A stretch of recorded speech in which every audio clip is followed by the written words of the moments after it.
Hai guys, Assalamualaikum. Jangan lupa subscribe YouTube channelnya ya.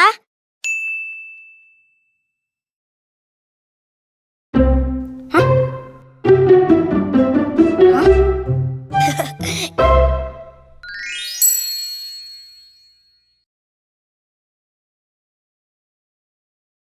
Assalamualaikum, Mama. Assalamualaikum, Mama. Waalaikumsalam. Gimana ngajinya? Alhamdulillah, Nusa udah setor 1 surah. Masya Allah. Kalau gitu, Nusa sudah tambah hafalan ya? Rara juga, Ma. Oh, Rara juga. Udah hafal banyak hadis. Alhamdulillah. Rara hebat. Rara gitu loh.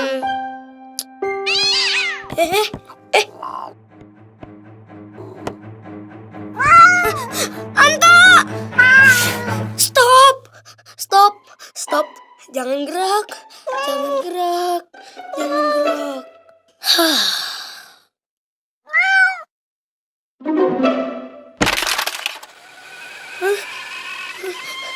Anta nakal! Bejekam.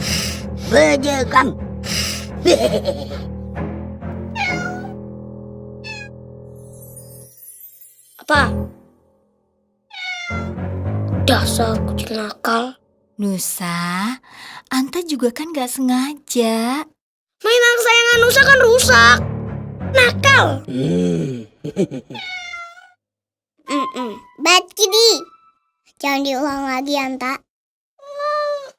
Kansa. Letak dok pola kau jannah. Janganlah kamu marah. Niscaya bagimu surga. Gak bisa. Nusa tetap marah. Kansa, ayo duduk. Gitu dong. Itu kan hadiah dari Abah. Roket langka tahu. Masih marah nih. Kansa sekarang tiduran deh. Kamu ngapain sih? Nyuruh Nusa tidur? Masya Allah Nusa. Yang dibilang Rara itu hadis Rasul untuk menghindari amarah. Niat adikmu itu baik. Marah itu kan asalnya dari setan dan sangat tidak disukai Allah.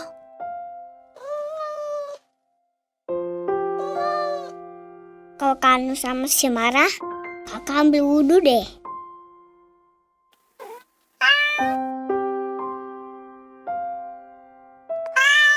Astagfirullahaladzim.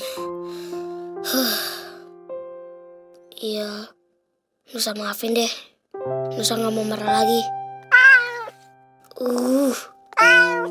Dasar kucing gembul.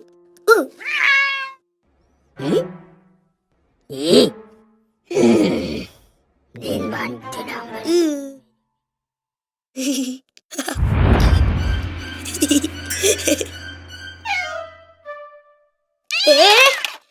Anta!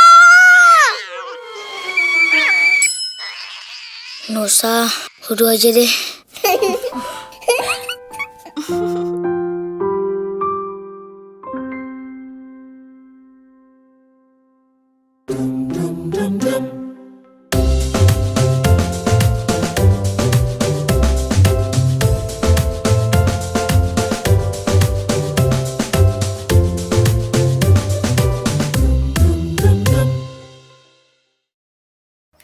Halo semuanya, perkenalkan nama saya Desiana Rahmawati. Nah, tadi kita sudah sama-sama nih melihat tentang video yang sebelumnya.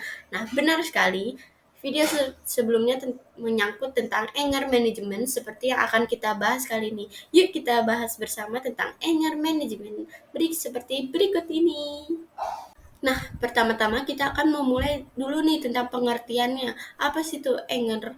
Yaitu atau kemarahan. Nah, kemarahan sendiri adalah respon emosional yang normal terhadap suatu situasi yang kita anggap mengancam atau tidak adil. Ini adalah bagian dari spektrum emosi manusia yang alami, tetapi jika tidak dikelola dengan baik, kemarahan bisa berdampak negatif pada kehidupan sehari-hari kita. Nah, mengapa sih kemarahan itu penting? Kemarahan bisa berfungsi sebagai peringatan bahwa ada sesuatu yang tidak beres, baik itu dalam interaksi sosial, situasi di tempat kerja, ataupun dalam diri kita sendiri. Namun, jika terlalu sering atau terlalu intens, kemarahan bisa merusak hubungan, kesehatan, dan juga kesejahteraan kita. Lalu juga ada nih faktor-faktor penyebabnya. Penyebab kemarahan kita ada faktor eksternal dan juga ada faktor internal. Nah, kita bahas pertama adalah faktor eksternal. Nah, faktor eksternal ini sendiri ini termaksud situasi yang terjadi di luar diri kita sendiri, seperti perselisihan dengan orang lain, kemacetan lalu lintas, atau kejadian yang mengecewakan.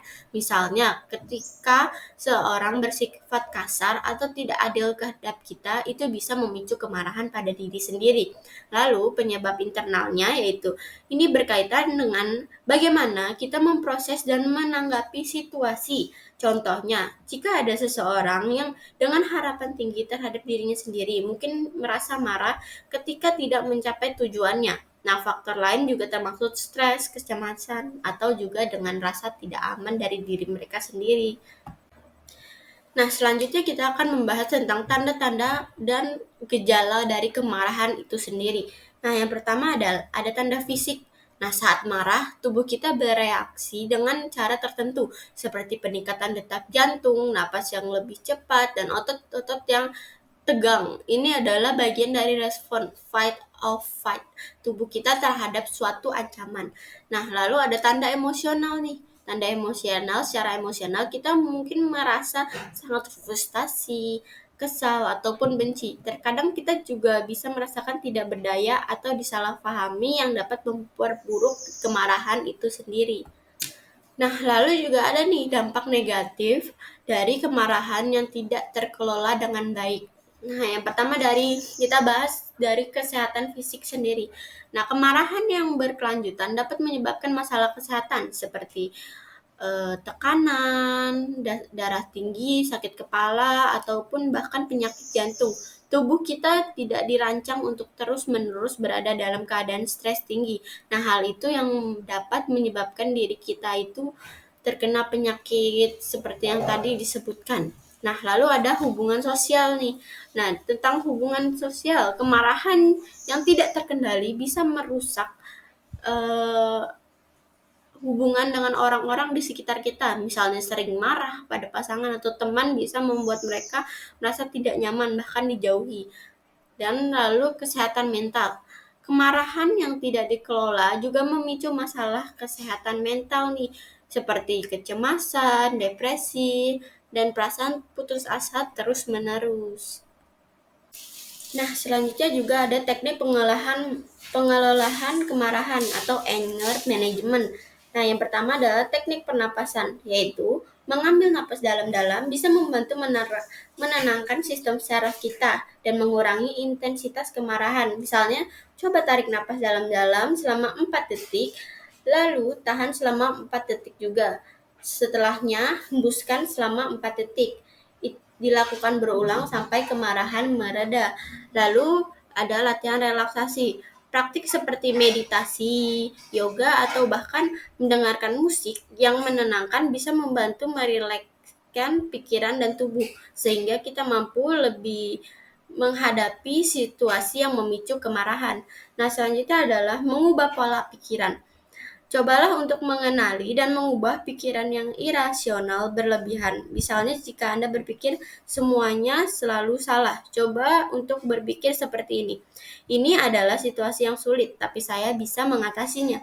Lalu yang selanjutnya adalah komunikasi asertif.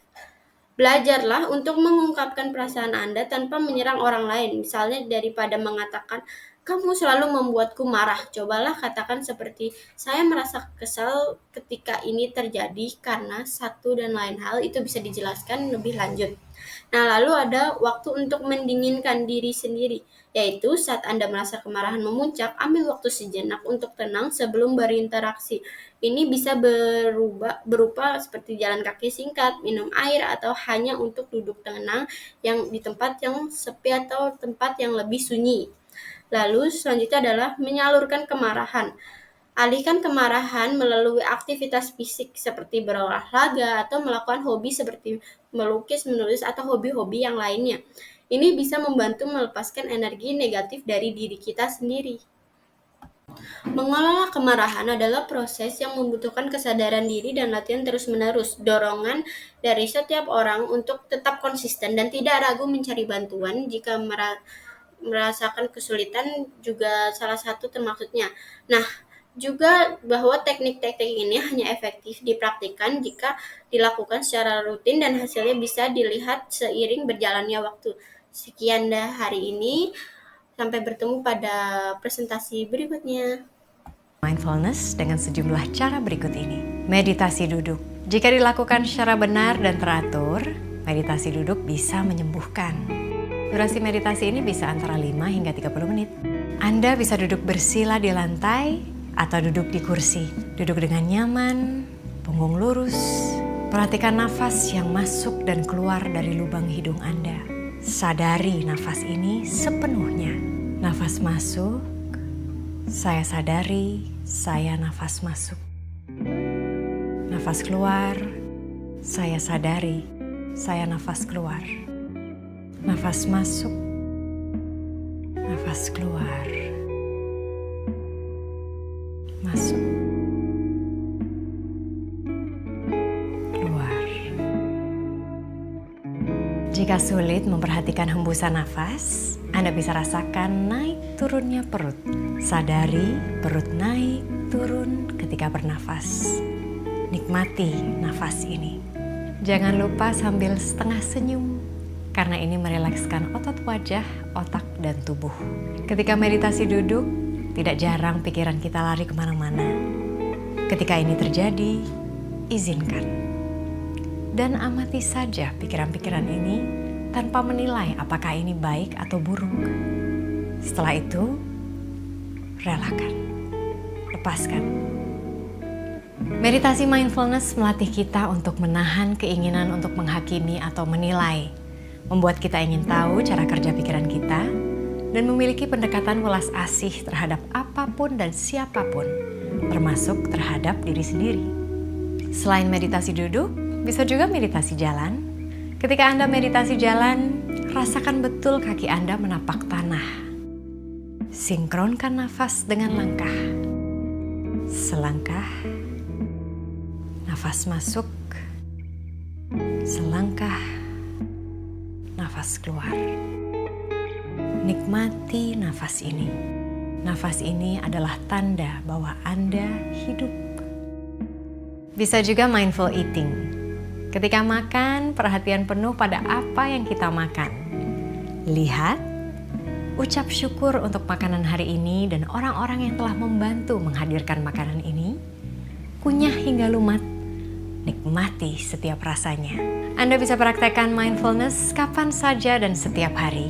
Salah satu kegiatan mindfulness kesukaan saya adalah beberes rumah, cuci piring, nyapu, ngepel, atau masak. Semua saya lakukan dengan konsentrasi penuh dan saya nikmati. Buat saya, meditasi dan mindfulness adalah bagian dari proses mengenal diri. Semakin kenal dengan diri sendiri, pikiran, hati, dan hidup saya menjadi lebih tenang. Dengan mindfulness, kita bisa akui penderitaan kita dan belajar bagaimana mengatasinya. Kita tatap derita secara dalam, cari akarnya, dan pada akhirnya lepaskan. Stres karena derita berkepanjangan hanya membuat kita sakit. Selalu ambil waktu untuk kembali ke diri sendiri dengan memperhatikan nafas kita di saat ini demi menghindari kecemasan dan menyembuhkan luka batin. Dengan mindfulness, semoga Anda juga merasakan ketenangan yang sama. Buat kamu yang gampang banget marah, kamu bisa redain emosimu dan kemarahanmu pakai teknik 478. Teknik ini adalah teknik pernafasan yang bisa merangsang sistem saraf parasimpatik untuk mengurangi ketegangan, emosi, dan stres. Untuk melakukan teknik ini, yang pertama harus kamu lakuin, kamu pilih posisi yang paling nyaman untuk kamu. Boleh duduk atau berbaring. Posisikan lidahmu di belakang gigi atas. Taruh tepat di bagian belakang gigi depan. Posisikan lidahmu di sana terus sepanjang latihan. Setelah itu, buang nafasmu lewat mulut secara perlahan dan sepenuhnya. Pastikan semua udara keluar dari paru-parumu. Setelah itu, Tutup mulut. Tarik nafas yang dalam dari hidung secara perlahan dalam 4 hitungan. Setelah itu, pastiin mulut kamu tertutup dan tahan nafas kamu selama 7 hitungan. Akhir, buka mulut kamu dan buang nafas perlahan-lahan dengan suara yang lembut selama 8 hitungan. Satu rangkaian itu satu siklus dengan hitungan 4, 7, 8. Kamu bisa ulangin siklus ini beberapa kali sampai emosi, stres, dan kemarahan